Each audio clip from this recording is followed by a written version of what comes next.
Hi, my name is Ralph Cook. My wife and I founded Lantern Lane Farm about 15 years ago. We began counseling out of our house that we were living in. And so we knew there was a need for a building. And we had an idea of what we wanted to build on this property. And I remember very distinctly, I know where I was standing in church.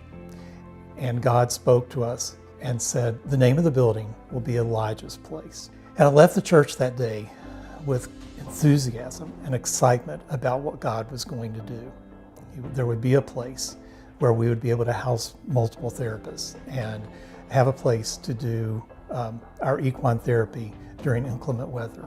So the excitement continued to build. We were able to enlist some other people to help us pull off this vision. And as we began this campaign, it became very clear that we didn't have the donor base, and this was not the right time.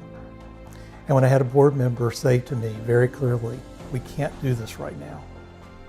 I think when I heard the word no, and because of the hopelessness that I felt at that point, and the disillusionment with God, and just being bewildered with what He was doing,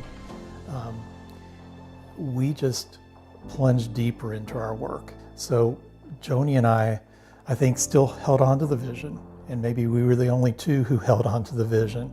So we just worked harder and harder and harder, because Lantern Lane Farm was still growing. It was overtaking every day a little more of us personally, a little more of our house, a little more of our property.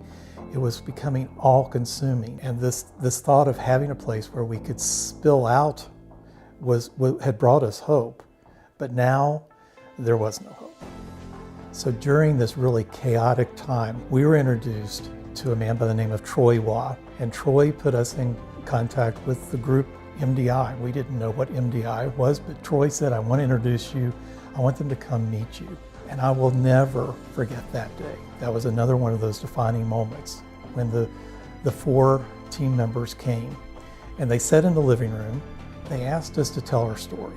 And that day, I felt like I was safe to take off my mask, and I could be real.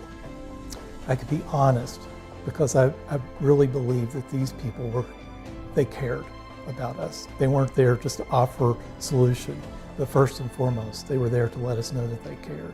There was a statement that Steve Lorenz made that still rings in my mind. I still hear his voice. And he said, Ralph, we can't take care of all this today, but I want you to know you've been heard. I don't remember ever a time in my life when someone used those words. And the power of those words was unbelievable. MDI planned a retreat for us. But it was at that retreat that God just took His next step.